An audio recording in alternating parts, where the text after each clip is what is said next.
はい、それではガンノートスタートしていきたいと思います。今日のゲストは木村さんです。よろしくお願いします。よろしくお願いします。お願いいたします。お願いします。はい。それではですね、早速なんですけれども、このガンノートの紹介などをさせていただければと思っております。はい。まずですね、私、岸田と申しまして、25歳と27歳の時に肺細胞腫瘍となりました。その経験を経て今、ガンノートの理事をしているんですけれども、はい。こちらですね、ガンノートはがん経験者のインタビュー YouTube 番組となっておりまして、ユーモアを交えながらお話を伺っていきます。家族や友人、学校や仕事、お金や恋愛、結婚、育児など日常にもフォーカスしてお届けしているという YouTube 番組となります。はい。そんな中で今日のゲストはですね、はい。木村さんでございます。木村さんよろしくお願いします。よろしくお願いします。よろしくお願いします。はい、木村さん簡単に自己紹介お願いしてもいいでしょうか。はい。木村恵美と申します。福島県出身で、今は千葉県に住んでおります。45歳。家族は夫と息子で、仕事は看護師をしています。趣味は推し活をしております。推し活ということで、何の推しか、すごく気になるんですけど、はい。今大人気のミセスグリーンアップルさんの方で、ジャムズです。ジャムズということでね。はい。ミセスグリーンアップルの、ファンクラブの会員のことをジャムズということで、はい。ミセス、それはもう箱推しですか？箱推しです。箱推しですか？はい。もう、その3人が大好きです。大好きということでね、ライブもね、行かれているということでございます。はい。そんな、趣味の推し活もありつつも、がんのことについても少しお伺いできますでしょうか？はい。メラノーマという、悪性黒色種で、粘膜、肛門にできた悪性黒色種になります。はい。ね、肛門にできる、粘膜にできるといったところで、すごくそれはレアなんですよね。そうですね。メラノーマ自体がもう、10万人に何人っていう感じの希少がんの中なんですけども、その中でも粘膜型っていうのは結構珍しくって、なかなか情報もない状態でした。はい。なので、1A 相当って書いてあるのは、これは粘膜ではない皮膚の方にできた時っていうことですね。そうですね。一応、術後の、結果見た時に、皮膚に換算すると 1A ぐらいかなという形で言われました。また粘膜にできるとまた違った可能性もあるということですけれども、一旦そのような形となります。はい。そして。はい。告知されたのが、41歳の時で、手術の方は、直腸切断術と、リンパ節切除っていう形で人工肛門を創設しました。はい。というふうな形でね、手術で今は経過監視中ということですね。はい、ありがとうございます。はい。では改めてね、ちょっと木村さんのお話をお伺いしていきたいんですけれども、これからお話しする中ではですね、あくまで個人の経験なんですよといったところと、治療に関しても、また皆さんが見られるときには治療が変わっているかもしれませんので、そういったところもご留意いただければと思います。また、何よりも医療情報に関しては、がん情報サービスさんだったりとか、主治医の方が一番知っていると思いますので、主治医の方にご確認いただければと思います。はい。といった中でですね、この後、ペイシェントジャーニーという、感情の浮き沈みなどをグラフで表していきます。それがちょっと表すとこのような、吹き出しもありますのでね、また見てもらえたらと思います。はい。そして、ドンという風な形で、こちらが、はい。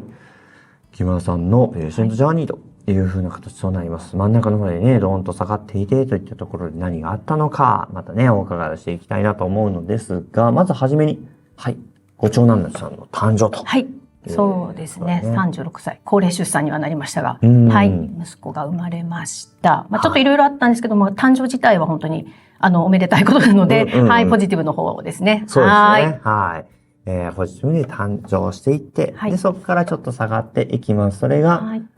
看護師として最終下がっていてというのも、プラマイゼロよりも上なので、はい。ね、看護師として再就職。はい。これは、以前も看護師としてそうなんです。普通に仕事をしてたんですけども、ちょっと不妊治療とかも、入ったりもして、仕事をセーブしたり、ちょっと、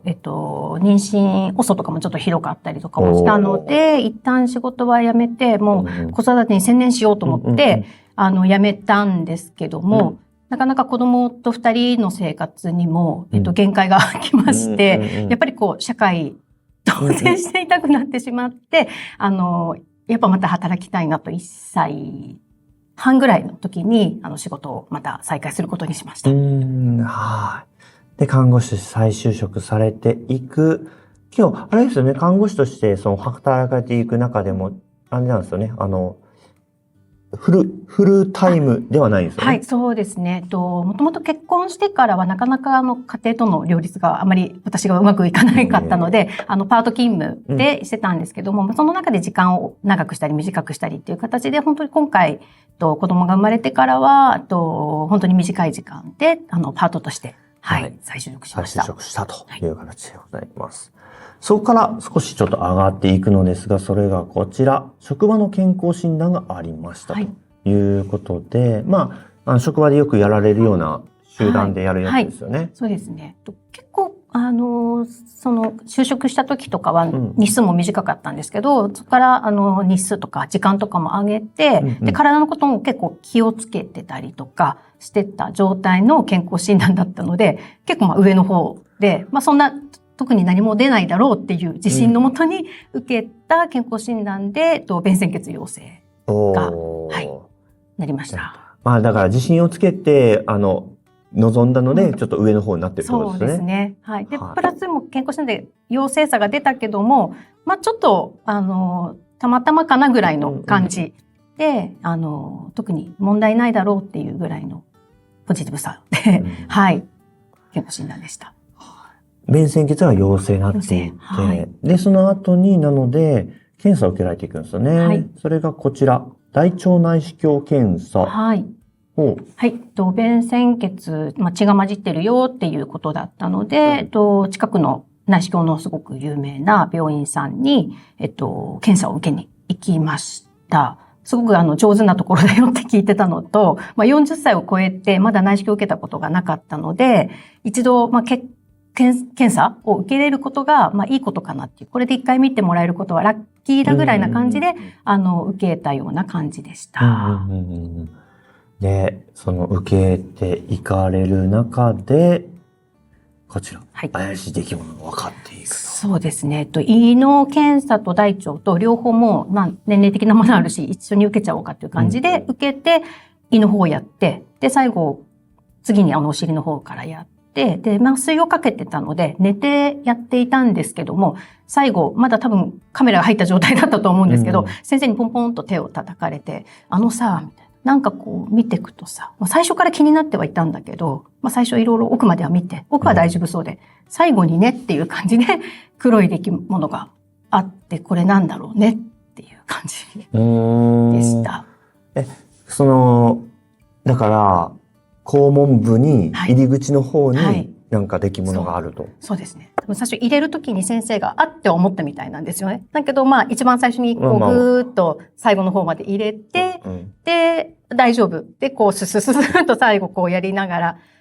でもやっぱりあるなっていうところで、普通だと終わってから多分起こされるんですけど、先生にトントンって目覚めさせられて、これっていう感じで画像を見せられたら本当にちょっとっていうか本当に黒っぽくって、グレーから黒にかかるような感じで。画像で見るのに結構大きく見えて、これはちょっと怪しいから、ちょっと専門のところ行った方がいいんじゃないかなっていう感じで言われました。そう、メラノーマってほくろの癌みたいなことを言われると思うんですよ。黒っぽくて、なんか、あれなんですよね。綺麗な円じゃなくて、なんか、イガイガしてるというか。そうですね。多分、普通の皮膚にできたほくろとかだと、こう、まばらでとかっていう、ちょっと、チェックポイントがあるんですけど、私のは本当になんかプリッとした、ちょっとグレーの、そんなに、形的には歪じゃなかったんですけど、ただやっぱり色が黒なので、非常に異質というか、あんまりこう見て、これは大丈夫でしょうってやっぱ思えない。思えない。なんかやっぱこの色は何だろうっていう感じの。そうなんですね。それが、ボコってできてた感じ？そうですね。ボコっとできてた感じです。はい。ただ、そうですね。肛門に近いところでしたね。大腸というよりは。はい。そっか。画像で見ると、こう引いた時に、ここら辺にこう、ポコッと、プリッとしたようなものができて。はい。例えようがなんか難しいんですけど。はい。直腸のあたりにできてた。はい。ポコッというものが。で、これは何だろうねっていうところで、そこでそのまんま、あれですか、出来物がっていったところで終わっていくんですか？どうなんでしょう？終わってきて、で、私もそのまま検査とかなのかなと思ったんですけど、そこのもう先生に変にいじらない方がいい。なんか検査したりなんだりっていうのも、やっぱ専門の方に行った方がいいんじゃないかっていうことで、もうすぐ紹介状を書いてもらおうねっていう形で言われて、ここの病院はもうそこでおしまいですね。ああ、そうなんですね。もうでも即日、もうこの画像と、紹介状持って、近くの大きい病院2つどっちがいいみたいな感じで、はい、言われました。で、そんな中で、がん専門病院を受診していくということではあるのですが、あれなんですね、がん専門病院に行くってことはもう、ほぼほぼがんじゃないかっていうのは。なんか、今思うと確かにそうなんですけど、大学病院か、近くに大きい大学病院か、がん病院の2つがあったんですけども、どっちがいいって言われたんですよね。これを、色も色だし、怪しいし、確かにがんに近いものではあるのかなっていうところもあって、そうだったらがんの病院の方がいいのかなっていうところでしたし、自分の中でも黒い出来物でお昼、ちょうど紹介状書いてもらうまでに、ちょっと間が、お昼の時間があったんですけど、その間にやっぱ調べると、その時にもメラノーマって自分の中でも出てきてたので、やっぱりがんの可能性の方が高いかなと思ったので、その後の、紹介状を書いてくれる先生のところに行った時にはもうどっちかっていう選択だったので、じゃあもうがんの病院の方にお願いしますっていう形でお願いしました。だからもうね、うすうすもうこれはもうがんに近いものじゃないかというところで、その後にがんの告知を受けていきます。結果やっぱり見てみたらやっぱがんだったっていうことですね。最初は内視鏡科の先生に見てもらって、まず検査をどうするかっていう話だったんですけど、なんか、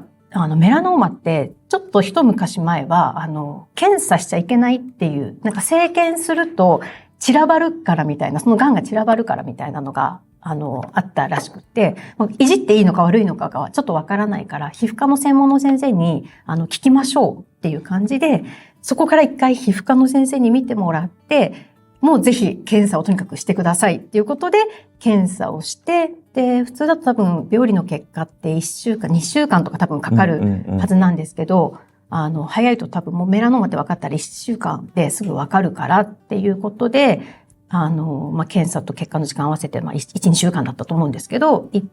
た時には、皮膚科の先生からもうメラノーマでしたと、言われました。そう、皮膚科はがん専門病院の皮膚科？そうですね。たまたまメラノーマの、有名な先生が、来てくださってたので、そこで、見てもらいましょうという形で、どうするかっていうところも含めて、相談させてもらいました。そっか。このがん告知の時が一番下がってると思うんですけど、やっぱ看護師としても働かれていて、やっぱいろんな患者さんとかね、いらっしゃると思うんですけど、自分ががんになったっていうところに関してはいかがですか？そうですね。やっぱり、一気によく、あれなんですけど、看護師の立場、患者さんっていう、なんですかね、向き合った関係があると思うんですけど、反転したっていうんですかね。もう一気に、ぐるっと自分の立場が変わって、急に心細くなったりとか、あとは今まで、そうですね。やっぱどこかで看護師っていう方のあれが多くて、患者さんを手助けするっていう立場の方だったので、ぐるっと反転した、まさかっていうところはありましたけど、ただもう、正直一番最初の黒いものを見た時から、これはきっとっていうところがあって、やはり検索を繰り返してたところがあったので、ほぼほぼこれが何ともないわけはないだろうなっていうところではありました。もう自分なりにはもうちょっと覚悟は、ただものじゃないだろうなっていう覚悟があって、そうですね。で、告知を受けて、っていったところですね。そんな中でですね、だんだんちょっと上がっていきますが、それが、まず、その中で人工肛門にするか悩まれるんですね。そうか、ここから手術になっていくのか。そうです。一応、調べて、メラノマと分かりました。ただ、場所が場所なので、皮膚科の先生から、大腸外科の先生の方に、もう手術自体はそっちの先生にやってもらうからねっていう話だったので、大腸外科の方に移って、で、全身に転移がないかとか、そういうものも含めて検査して、で、その際に先生に、場所が場所なので、一番の安全策は、もう全部取っちゃうこと。で、周りを全部安全をとって取るとすると、もう肛門は残せないですという話を受けて、ただ症例的に、欧米の方とかだと局所切除っていうのもあったり、あとは、まず、1回目の手術で局所切除、リンパ節を調べる、何かあれば、もう1回手術をして、人工肛門にする、そのままにするとかっていう方法もあるよっては聞いたんですけども、先生からのおすすめだったりとかを含めて聞くと、もう人工肛門しかないのかなっていうところはありつつ、はい。ただ、あれですね、主人と話を聞いたときに、主人もいろいろ、方法はどうにかないのかなっていう感じでは聞いてくれたりとかして、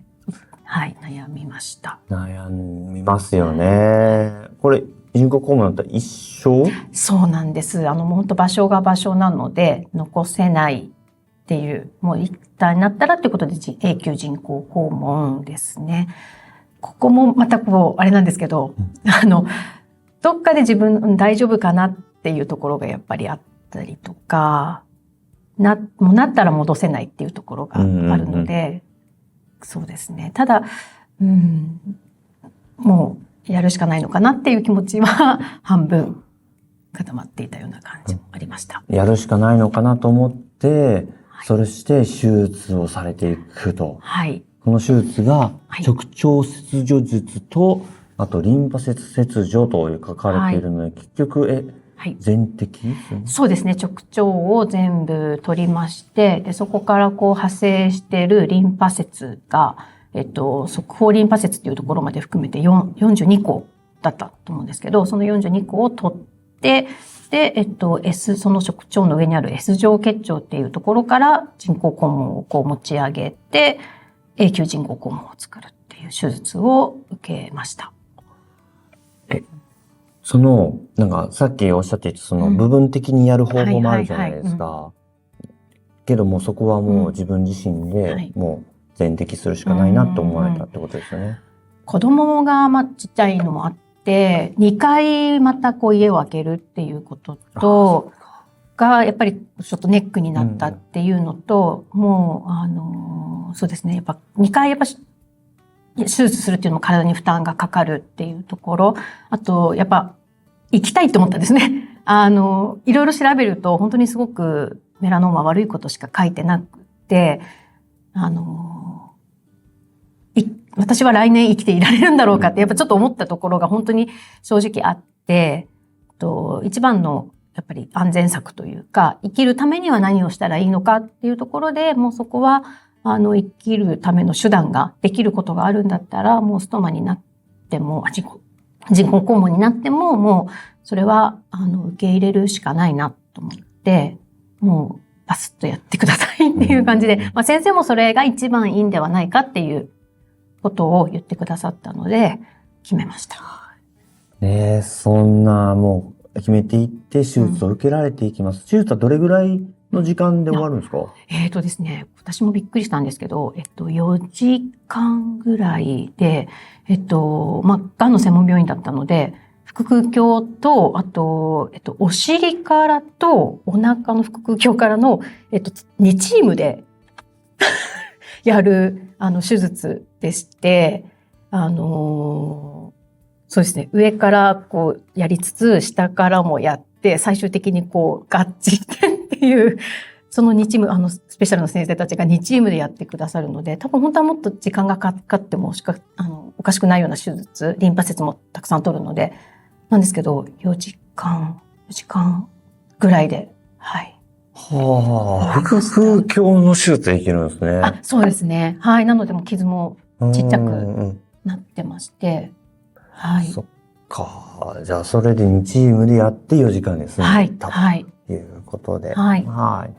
い。で、そのね、手術、はい、受けられていって、その後、こちら、リンパ節に転移がなかったということで、よかったです。はい。もうドキドキでしたが、一応画像上を手術する前の画像 CT とか MRI では、転移はないんじゃないかっていうことだったんですけども、最終的にやっぱり全部調べて、リンパ節も転移がなくってっていうことで、あとちょっと深さとかもそんなに深くなくてっていうことで、本当に早く見つかってよかったねっていう感じで、大腸外科の先生から言われて、はい。あとは経過観察でいいんじゃないかなっていう感じですね。はい。よかった。はい、じゃあ、ね、それ以上のなんか追加の治療っていうのはないのかどうなのか、それがこちら。はい。術後の補助化学療法をするか話し合う。抗がん剤とかそういったところですね、薬物療法をするかどうかっていうことですよね。一応メラノーマの方がステージ 2B 以降は、術後補助療法が、2つの薬剤かなんか、1年間やることが認められていて、来てたんですけども、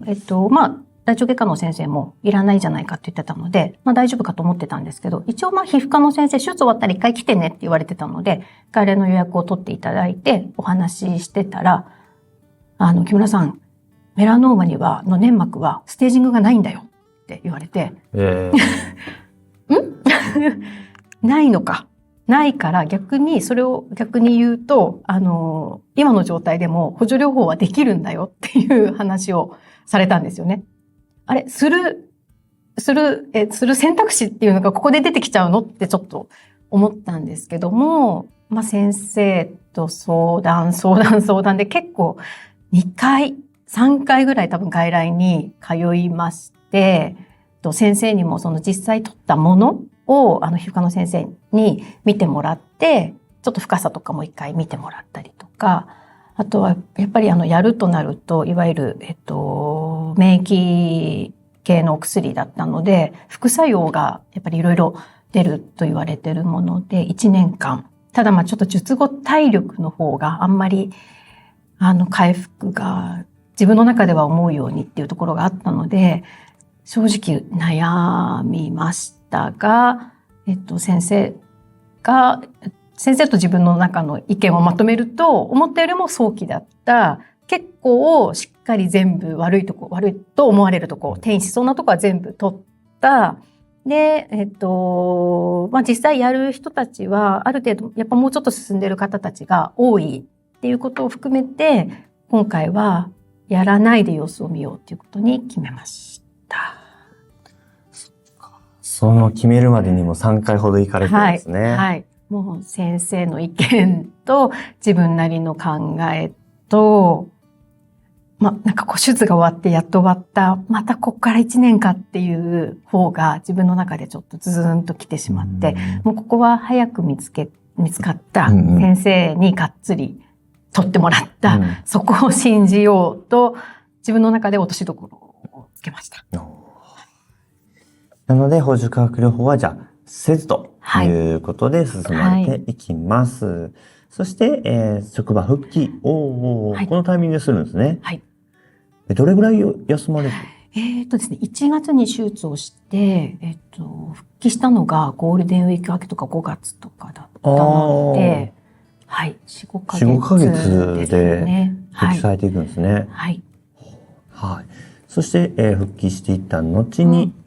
患者会と出会う。はい。はい。この患者会に関してはね、ちょっと画像も、はい。ホームページもありますので、ちょっとこちらとなります。ドン。はい。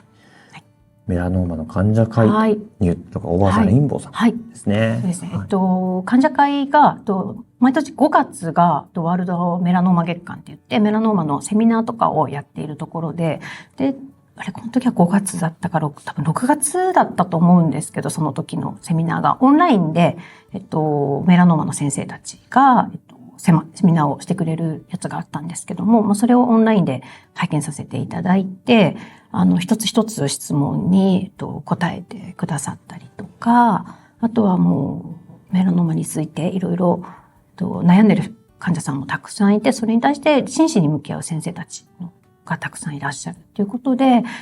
一気に仲間がいるんだと言ったら変なんですけども、こうやって同じように悩んで不安に思っている人たちがたくさんいるんだなって思ったところですごく救われた気持ちになりました。はい。今日ね、はい。はい。こちらも持ってきてくださって、はい、これは大場ザリンボさんの、はい、この団体チラシそうですね。はい。こうやって、目的とかいろいろ書いてあるんですけど、一番の、ポイントはこの後ろ側に、ほくろの ABCD チェックっていうのが、あるんですけども、やっぱり早期発見ができる、皮膚にできるものなので、早期発見できる。で、自分で目で見て、調べることができるっていうのが一番の特徴なので、メラノーマ怖いとは言われつつも、早期で治療できれば、本当8割9割の患者さんが、そのまま何もせずにっていうところがあるので、チェックとかが、皆さんでやっていただきたいなと思って作っている資料とのことです。はい。はい。ありがとうございます。この患者会のごセミナーに参加されていたところですね。はい。はい。というのが、この、時で。で、そこから患者会にも関わられてそうですね。はい。何か、お手伝いできることがありませんかっていうことで、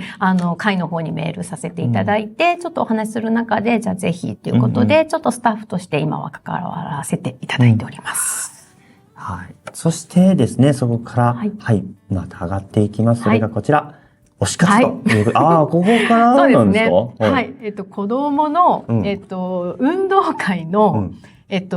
し物っていうんですかね。出し物の、曲がたまたまミセスグリーンアップルさんのダンスホールだったんですね。で、運動会の練習なので、学校からiPad を持って帰ってきて、そこに曲が流れて、家で毎日踊りの練習をするわけですよ。ずっとダンスホールが家の中で流れてまして、これは誰の曲だっていうところで調べて、で、もう一曲、出し物のところでマジックっていう曲も使われていて、その2曲が、子供も大好きになり、で、車で出かけると、聞かせてって言って、YouTube で流すと、関連動画じゃないですけど、どんどんミセスさんの動画が出てきて、いろんな曲を聴いてるうちに、ズブズブ沼にはまっていった感じです。そういうきっかけなんですね。はい。はい。てか、そっか、今の子供たちってあれなのか、iPad とかで練習するのか。そうです。学校で一人一台 iPad が、1、2年生は iPad、3年生からは Chromebook っていうのが、一人一台になって IT が、はい。すごい。時代。いやー、時代ですね。なので家で、ダンスホールを一生懸命踊ってました。それはもうね、もうずっとその曲がね、なりますよね。延々と、流れてからの、そして、その推し活にハマっていくということですね。ライブなども行かれてという中で、その中でちょっとちょっと下がっていくのが次こちら。腹痛で緊急搬送。ですね、ちょうど手術後1年と、あと2年目の、ちょうど本当の冬の、2月3月の時期なんですけど、急にお腹が痛くなって油汗出てくるような感じで、もう救急、恥ずかしながら救急車を呼んで、搬送されて、ただ2回ともはっきりとした原因がわからずなんですよね。特に何か一番はやっぱり腸閉塞かなとか、いろいろ思ったりしたんですけど、特に何もなく、ただ本当にすごく痛くって、病院に行って検査して点滴して痛み止めしてもらってっていう感じで、収まるんですけども、なんかちょっと私の中では2月3月って思ってるんですけど。この時期になったらみたいな。ここの時期は気をつけろと自分の中で思っておりまして、ただその中で、普段の生活が結構できていることはできてるんですけど、やっぱり体大事にしなきゃなって、本当につくづくと思わされる時期ではあります。じゃあ、緊急搬送されても原因わからなかったんですね。そうですね。特に、悪いわけではないという感じで。確かに痛みもそこから数時間で落ち着いてくるっていうところではあったんですけど。はい。まあ、癌になった後はね、いろいろなちょっとことね、考えますもんね。はい。はい。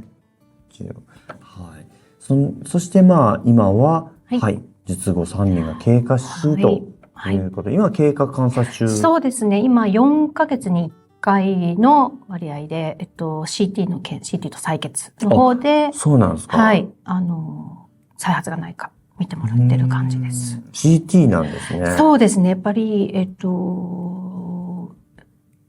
CT が一番再発がわかるっていうことみたいで、CT の検査をしてもらってます。はい、ありがとうございます。はい、ちょっとお伺いしたいんですけど、はい、今、人工肛門になってるじゃないですか。はい。で、お尻の状態って、はい。何ですかね。どうなってるかってことですよね。まだ、穴はあるのか、はい、とか、そこ、そうですよね。閉じるのかどうか、どうなんですか？そうです。私が手術した、直腸切断術っていうのは、お尻がないです。なので、お尻の穴が閉じられてる状態。閉じられてるっていうなんか、チャックみたいに言っちゃったんですけど、チャックではないんですけど、閉じられてる感じなんですけど、お尻の、本当の肛門のところを縫い合わせてる感じなので、お尻がペタッとなって、割れ目が全くないわけではなくて、割れ目あるけど、の穴はない。もう、はい、ない状態です。結構手術、大腸がんの方とかで、ちょっとお尻を残したりとかっていう方は、いるので、そういう方はお尻がちょっと残ってたりとかっていうのはあるんですけど、もう完全に。閉じてる。完全に。はい、ないです。はい。そっか、じゃあ、おならが出るってなったら、もう、はい、そうなんですよ。行くってことですね。はい。そう、なので、プってなった時に、普通みんな、あってなると思うんですけど、はってガーってやっぱプッとはなるんですね。そうなんです。ましてや、おならはお尻の肛門括約筋のとこで、って頑張ればキュッと締められるじゃないですか。電車の中とかになると、キュッて止められると思うんですけど、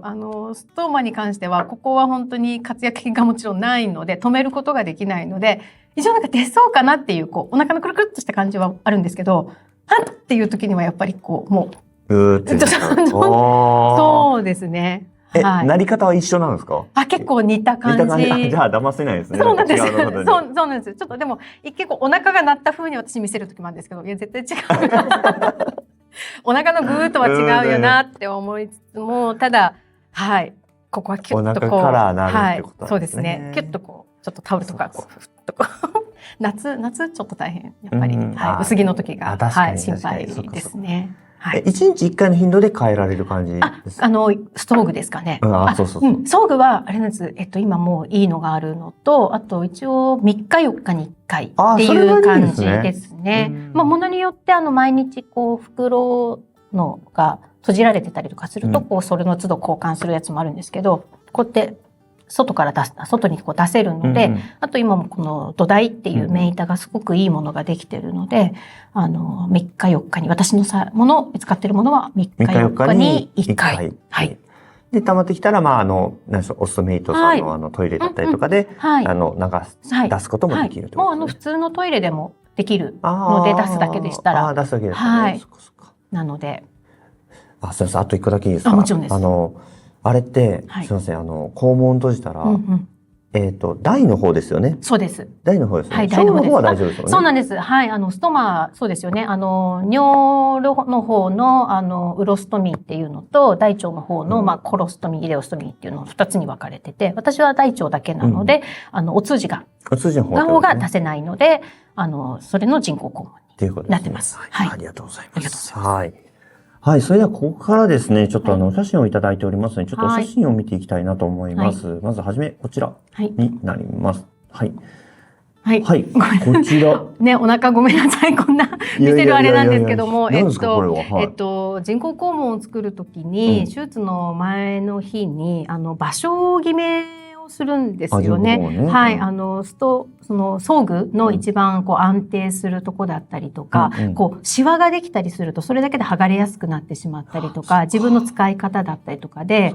専門の看護師さんが来てくださって、こうお腹をこうちょっと動かしたり、こうやったりして、一応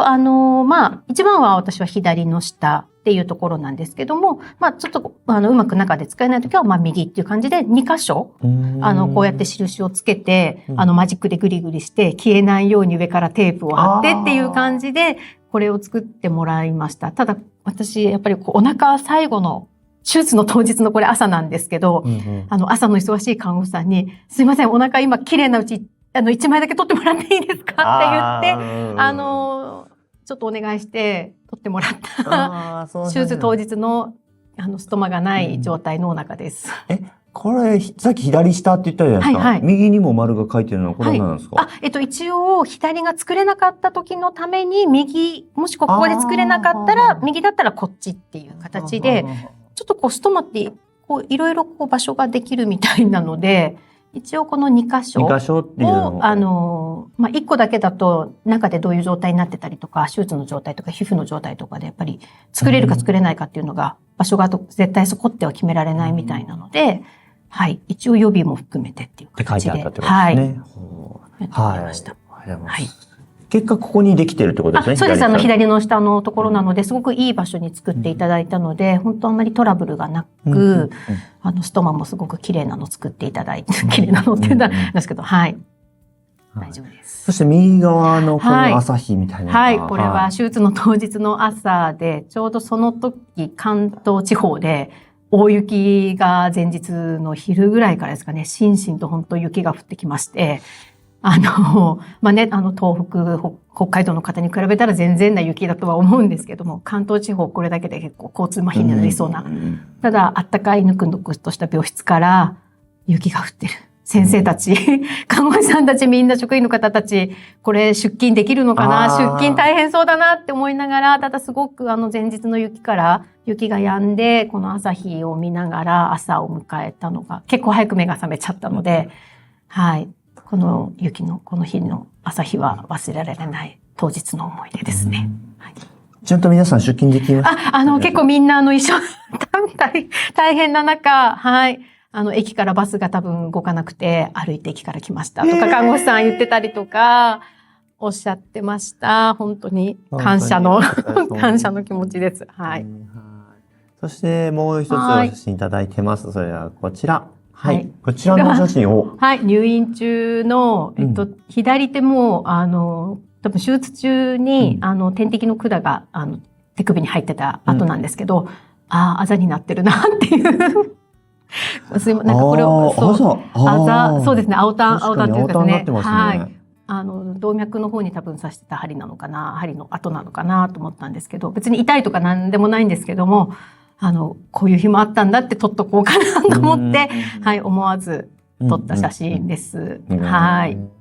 右側は、手術後1本だけ、ドレーンって言って管が入っていて、多分骨盤底って言って一番奥のところに溜まってる、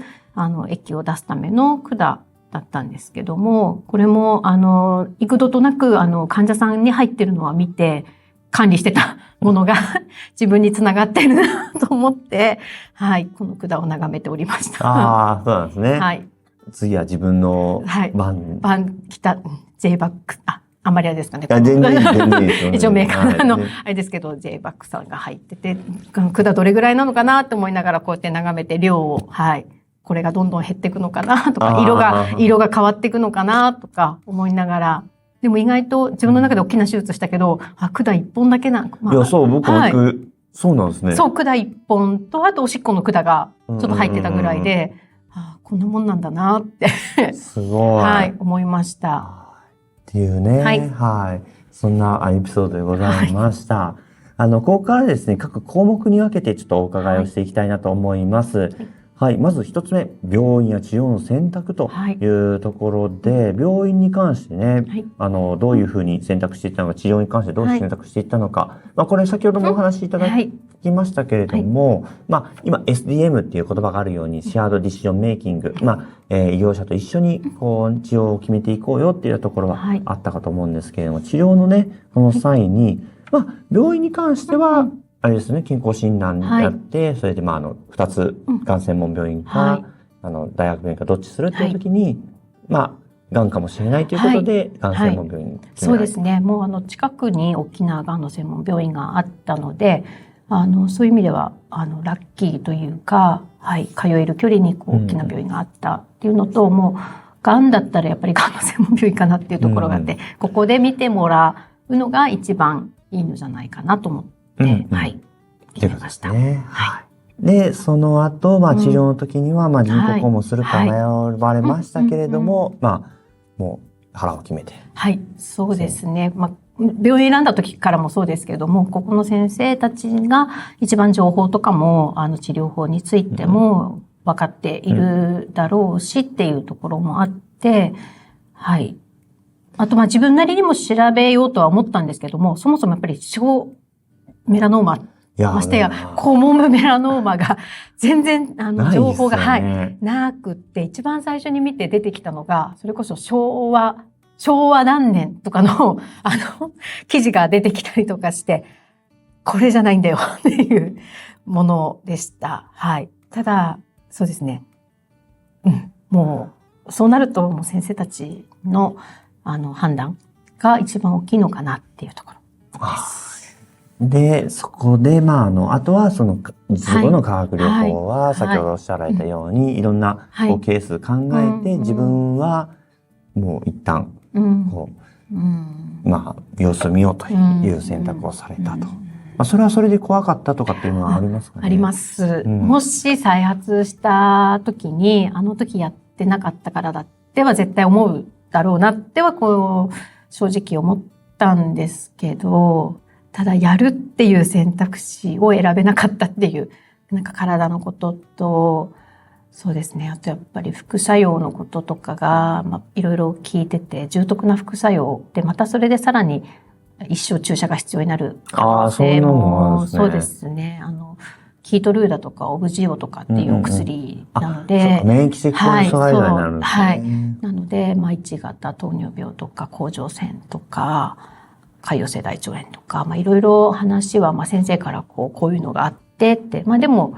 薬をまた使えば別に普通の生活にも戻れるけどっていうところはあったんですけど、もう結構手術後、普段の生活で結構いっぱいいっぱいなところに、正直これでプラスアルファでまたっていう気持ちにが、ちょっと慣れなかったっていうのが正直な気持ちと、もう、そうですね、再発になったら、もうその時はあの時、自分はそう決めてなってしまった。だからしょうがないと思うしかないなって、心に言い聞かせるしかなかったですね。はい。はい。で、まあ、それで、まあ、まずはまあ、やらないという選択して、今も経過観察ということですね。はい。はい。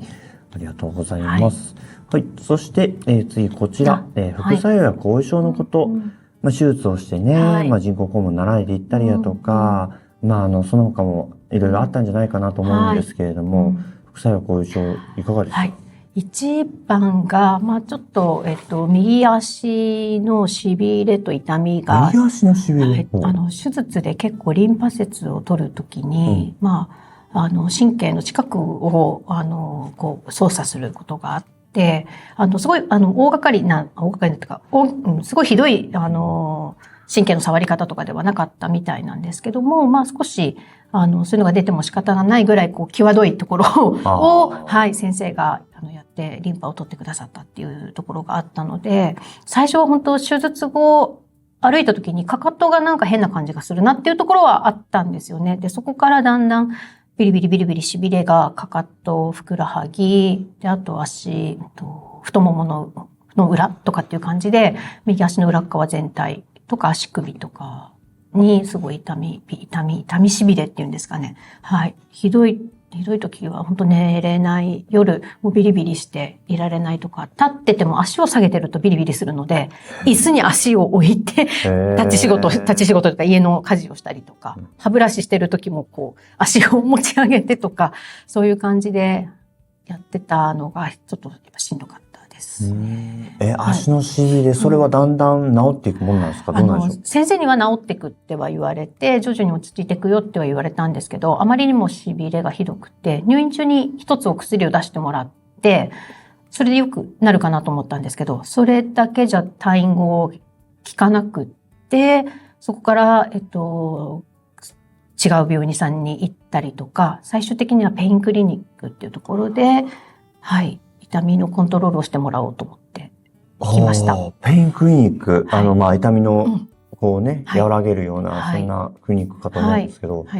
そこでは、どんなことされるっていうか、どういうことしていただけるんですか？ですね、まずお薬の調整はもちろん、飲み薬の調整はもちろんなんですけども、足の、神経とかの状況なので、硬膜外ブロックって言って、背中の、その足のその神経が出てる大元のところに、近くに針を刺して、硬膜外っていうその膜の一枚隔てたところに、麻酔薬を少し痛み止めの薬を流してもらうことで、痛みを少し和らげるっていう感じの、治療を、最初のうちは本当週に1回行って、とにかく今の痛いのをガンガン抑えようっていう感じで、はい、やってもらって、そこから、間隔を今開けてっていう感じで。その痛さっていうのはピリピリする感じなのか、ズキズキする感じなのか。ビリビリですね。ビリビリ、ジンっていう感じ。なんか脈打つようなって言ったらまたちょっと違うかもしれないんですけど、なんか、ドックンしてるような、なんとも言えない感じの、はい。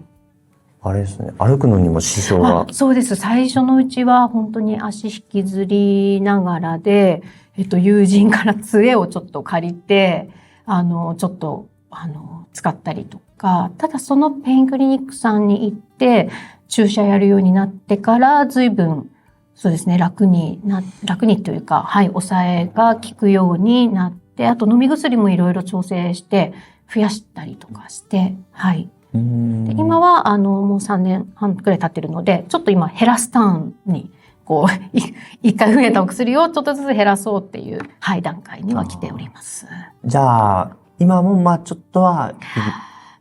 正直、痛み止めの薬を飲んでなかったら痛い感じです。やっぱりもう痛み止めは、減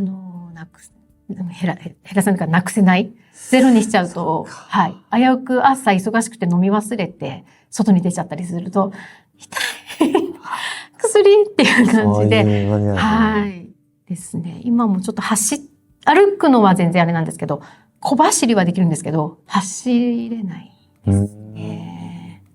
そっか。じゃあそこの痛みとは今も付き合ってるっていう。そうですね。もうでもそこも、命があるゆえの痛みと思って、はい。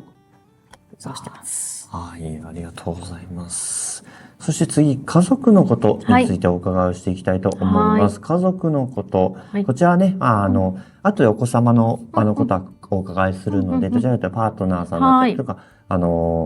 親御さんだったりとか、そういったところをお伺いをしていきたいと思いますけれども。そうですね。夫が、それこそ前は普通に出勤をする、今も普通に出勤はするんですけど、出社してお仕事してるんですけど、コロナ禍で在宅勤務をやってた時期があったので、私のことが分かって、大変になるって分かった時点ですぐ上司に掛け合ってくれて、在宅勤務をしてくれました。はい。もうそれは、夫の働きかけもですし、夫の上司の方のご理解もあってっていう感じで、とにかく家族優先でって言ってもらったみたいで、本当にそれは私にとっても、はい、一緒に話を聞きに先生に行く、入院するっていうことに比べても、本当に夫の協力なしでは、はい、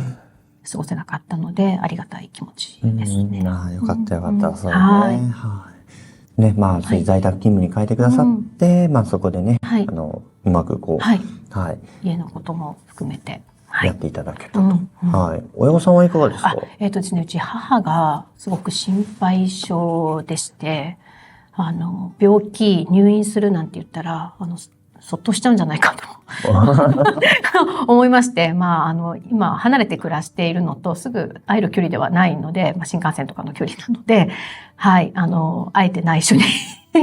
して、兄がいるんですけど、兄に一応、病院に入院するときって、何ですかね、同意書的なやつで、まあ、夫プラス、なんて言うんでしたっけ、こう、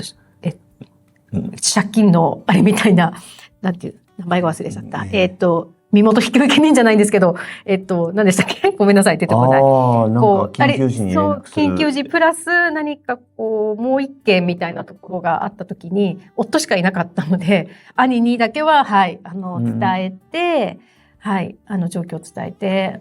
お兄ちゃんの名前ごめん書かせて、連絡先書かせてもらっていい？お母さんには内緒ねって言ったら、だねっていう。はい、兄も、だね、言わない方がいいよっていう形で、はい、兄と、母には内緒にして、はい、兄に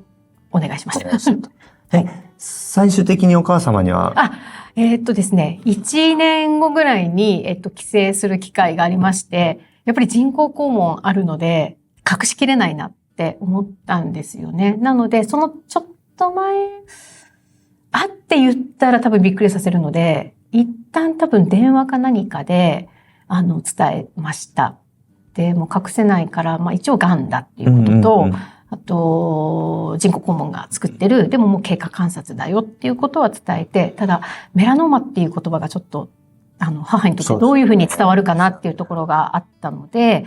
大腸がんって言ってます。なんかその方がイメージがつきやすいかなと思って、ね、はい。はい。で、お母様はそれで、まあ、はい、聞いて。そうですね。ただその後、本当に転移はなかったのとか、本当に今治療何もしてないのとか、すごく見えない分心配みたいで、すごくいろいろ聞かれたんですけど、はい、大丈夫です。大丈夫です。あと、まあ実際会って元気な姿見たら、大丈夫なのねっていうところで、はい、安心してもらってます。はい。ね。まあ終わってからお伝えしたということですね。はい。そして、次、こちら、子供のことと、はい、なりまして、当時のお子さんは何歳になりますか？ですね、5歳保育園の年長さんです。はい。がんをどのように伝えるのがあるんですか？伝えたんですか、そもそも。どうなんですか？がんっていう言葉は多分その時は使わなくて、ママのお腹の中に悪いところがあると。それは、先生に切ってもらわないとダメ。で、切るのは、入院して手術っていうものを受けなきゃいけないから、ちょっと離れる必要があるよっていうことを、結構入院のちょっとあんまり早く言い過ぎても不安だけが煽っちゃうかなと思って、そうですね。年末年始ちょっと楽しく過ごそうと思って楽しく過ごして、それが終わって帰ってきた時に、子供に言いました。やっぱりその時は泣かれちゃいましたね。はい。なんかわかんないけど、まあ雰囲気かもしれないです。大丈夫なのっていう感じで、はい、言われましたけど、でも、はい、納得というか、じゃあまあ僕も頑張るって、パパと待ってるっていう感じで言ってくれました。そうですね。その治療中の、育児というか、それは、そうですね、夫に全部まあ、旦那さんがしてくださいもらいました。はい、多分夫が一番不安だったと思うんです。基本的に私が全部やっていたので、もう全部、あれですね、子供のことも家のことも、表というか、プリントじゃないですけど、紙に用意して、月曜日は何をする、火曜日は何する、金曜日は何する、こういうことをするっていう感じで、伝えて、あとはもう保育園の先生にも、状況をお伝えして、できればフォローをお願いしますっていう感じで、はい。基本的に夫が全部一手に引き受けてやってくれました。はい。そうですね。だからその治療中は、まあ、旦那さんがいろいろやってくださるということですね。はい。なんかよくいろいろなお話聞いてた中で、お子さんがちょっと不安定になる時期があるとか、そういったこともお伺いすることあるんです。そういったことは大丈夫でした？それが私の方が逆に不安になっちゃって、手術、とか入院の当日に子供に保育園に送るときに、ママ、じゃあ今日迎え行けないからねぐらいな感じで、ちょっとドキドキしながら、声をかけていったんですけど、ママ頑張って行ってらっしゃいぐらいな感じで、今日からいないんだよねっていう感じで、保育園の奥にスーッと突っ込まれて行って、私の方の涙が引っ込むぐらいな感じでした。ただ、やっぱり、実際入院して、1日2日3日とこう頑張っていたんだと思うんですけども、手術終わって私がやっと、あれですね、電話ができるところまで、外に、外というか、デイルームみたいなところに行けるところまで行って、電話をした時に、久々に顔を見たせいか、その日の夜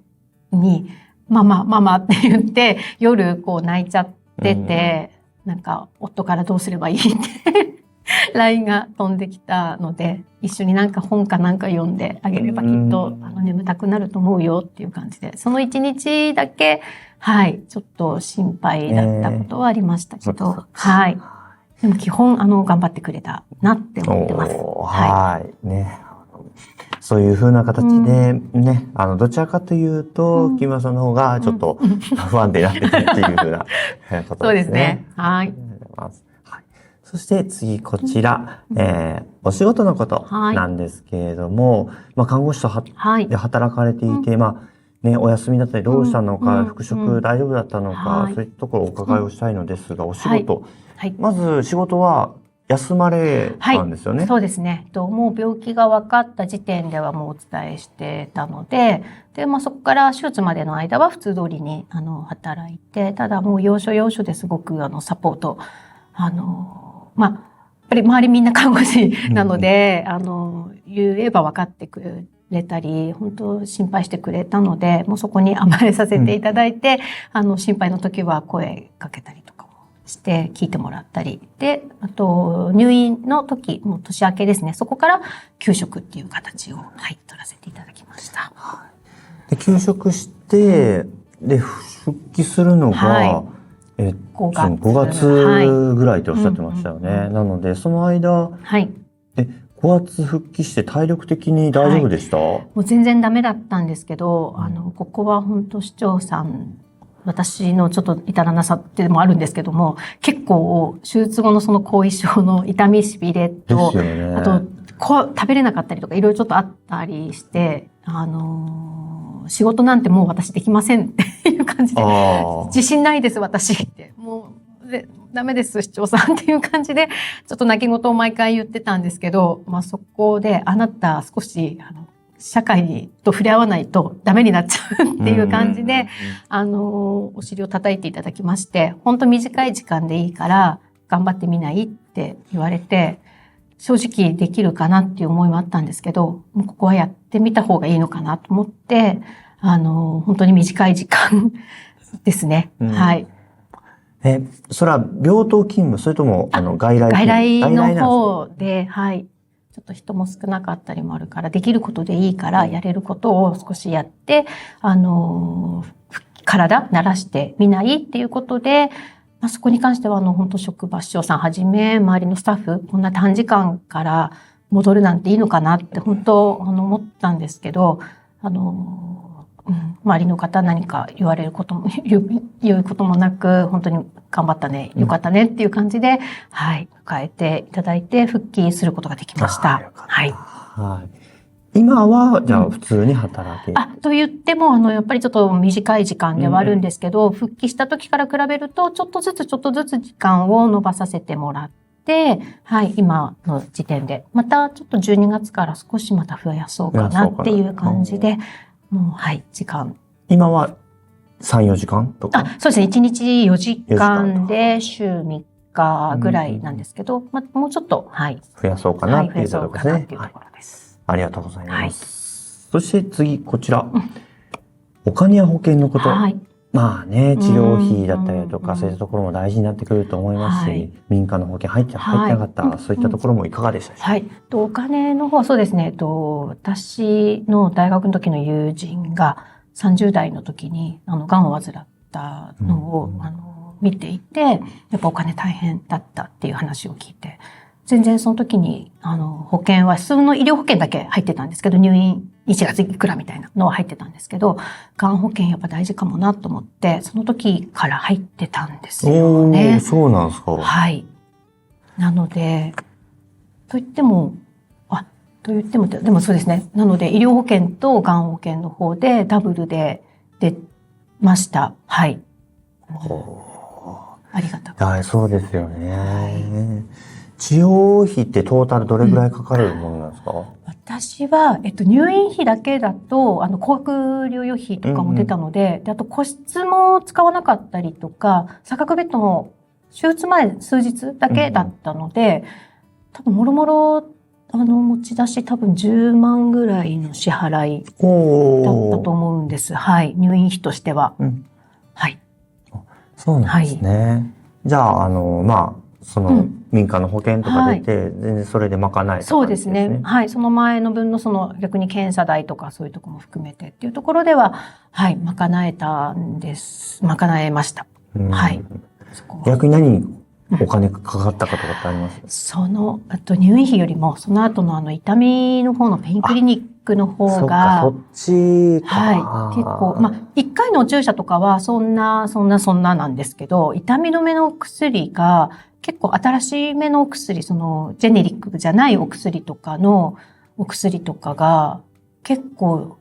ミリ数とかでも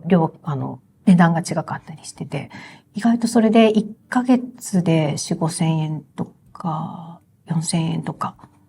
プラス注射代とかっていう感じなので、結構そこですね。あとはまあ経過観察で CT とか取ると、1回やっぱり1万円とかぐらいは出てくので、まあそこに関してはもう保険の範囲ではないので、がん保険とか医療保険の範囲には外来の通院の方は入ってないので、治療じゃないので。そっか、そうですね。そこは賄えない。そっか、治療じゃないとそっか出ないもんね。そうなんです。抗がん剤やってたらとか、そうですね。そういうとこは出るんですけど、なのでそこは基本まあ、持ち出しと、一応高額療養費の方も、今ね、マイナンバーカードの方で、自動的にあれですけど、まあそこまではいかずですけども、やっぱり、はい、かかってはいます。はい、じゃあもうトータル、結構いきますよね。でも毎年、あれです。確定申告で医療費控除は、ここのとこやってるので、だから10万以上は。だからもう、納税するとそうですよね。数年も経ってるから、まあ、4、50万ぐらいいってそうってことですね。はい。やっぱね、こう備えておいたっていうところがあったということですね。そして次、こちら。辛かったことってしまして、まあ、様々ね、こう辛いタイミング、お伺いをしていきましたけれども、その辛いタイミング、やっぱりがん告知された時が一番辛かった。そうですね。結構体に気をつけてたりとかした時期と、まあ、体の調子も良かった時期というか、あと、本当に普通に乳がん検診とか、子宮がん検診とか、検診関係もしっかり受けてた方だったんですよね。なので、それこそまさか自分がっていう感じですね。その繋がった時とか、相談とかっていうのされました？そうですね。結構、はい、友人関係には、ただ、言って逆に相手にいい話じゃないのと、相手もやっぱ何も言えないよなっていうところもあったので、そうですね。あと夫に言ったりとか、まあでも、もうやるしかないなっていう気持ちと、はい、向き合うしかなかったかな。あとはまあ逆に仕事をして、何かに集中してる時間がやっぱり、一瞬忘れられる時だったので、はい。仕事にも、だったりとか、いろんなことやって、はい、そうですね。いろんなことを忘れる。はい。そういう形、はい、でした。ね。はい、ありがとうございます。はい。そして次こちらなんですけど、工夫したことについてちょっとお伺いをしていきたいと思います。工夫したこと、まあ入院中でも退院後でも、いつでも構わないんですけれども、こういったことでなんか工夫したよみたいなことあれば教えてください。はい。お腹の手術をしたので、やっぱりなんかその後また腸閉塞とかになって再入院するっていうのが一番の恐れ事項だったんですよね。なので、とにかくお腹に優しいものをっていう感じで、食事を工夫したというよりも気をつけすぎて、ちょっと、もう参ってたくらいな感じでした。退院の時に栄養士さんが、こう、一覧表に、お腹に優しいもの、消化が良いもの、消化が悪いものっていう感じの一覧表の大きな紙をくれたんですけど、もう逆にこの消化に悪いものっていうものを食べるのが怖くなってしまって、もう消化にいいものっていう感じで、それを、キッチンに貼って、こう見ながら生活を半年ぐらいはしてました。そうなんです。ただ、でもそれも徐々に、これなら大丈夫かなっていう感じで、本当お肉とかも焼いたらとか、だと油っぽくすぎてダメかなと思って全部茹でたりとか。なんかそういうふうにちょっと気にしすぎちゃって、家族と自分の食べ物をちょっと分けたりとか、本当みかんとかも食べたかったけど、薄皮が消化悪いかなとか、本当そういうことを細かく考えすぎて、ちょっと、はい。ただ、それも自分の体との人体実験じゃないですけど、これならいけるかな、これからいけるかなっていう感じで、徐々にそこは緩くなって、今は全然普通に。今は全然普通に。今も全然、はい。そうですね。よっぽどじゃなければっていう感じで、はい、食べてます。はい。そっか。そのよっぽどで気をつけるやつって何ですか、今でも。よっぽどじゃない、よっぽど、なんか、お腹っていうか、トウモロコシ私本当は大好きなんですけど、コーン好きなんですけど、あれすごくやっぱ消化が悪くって。まあ、そのまま出てくることありますもんね。はい、そうです。で、普通の方でも、そのまま出てくるぐらいなので、やっぱ私たち、すごいやっぱ目にする機会も多いので、ちょっと嫌だなっていうのもあって、コーンを食べなくなりました。ああ、そっか。はい。まあ別に食べてもいいんですよね。もちろん食べても大丈夫ですし。木村さん的にはちょっとコーンが今、はい。コーンをちょっと下げてる感じ。まあでも、本当これも、そうですね。私の場合はっていうところもあるんですけど。海藻類は？意外とあんまり気にしないで食べてるかもしれないです。はい。わかめとかも食べますし。はい。そうなんです。青さとかも、はい。飲んじゃいますね。はい。でもあまり気にしすぎず。そうですね。もうはい。最初は気にしてっていうか、徐々に実験してこれはいけるなっていうのをやられていたってことですよね。はい。次、こちら。はい。癌になる前と後で変わったこと、これはありますでしょうか？はい。私結構、環境の変化だったりとかをあまり好まないって言ったら変なんですけど、あまりチャレンジ精神もそこまでなくって、毎日を安全に、安心にっていう感じのところがあったんですけど、本当癌になって、病態としては落ち着いてはいたんですけど、やっぱり一番最初に本当に来年生きてられるのかなって思ったんですよね。子供の成長このまま見ていけるんだろうかって本当、思ったところで、本当毎日当たり前のように過ぎてる生活ですけど、本当当たり前じゃないなっていうことが本当に痛感してるので、今までだったら、いつかやれればいいなとか、そのうちやれればいいなって思ってたことを、本当にチャレンジだったり、やりたいなって思ったらやろうって思ってます。いいですね。はい。やりたいと思ったらすぐやる。それでもちょっと私の元々のこのセーフティーゾーンが狭いので、ちょっとこう出てるところがちっちゃいかもしれないんですけども、それでもその自分のセーフティーゾーンをちょっとずつこう広げて、いろんなことにチャレンジして、そういう姿を子供も含めて一緒にできたり、姿を見せれたらいいなと思って、います。ありがとうございます。そんな中で今後の夢や目標、どうでしょうか？はい。こうやって今日の機会もいただいたこともそうなんですけども、やっぱメラノーマはすごく希少がんで、ただ、なる方も増えてるのも事実で、皮膚の方でさえそういう状態って私、やっぱりこういうふうに情報がないっていうのが一番苦しくて、仲間がいないっていうのがすごく悲しいっていうか、本当はいない方がいいんですけど、すごく孤独感を感じたりしたので、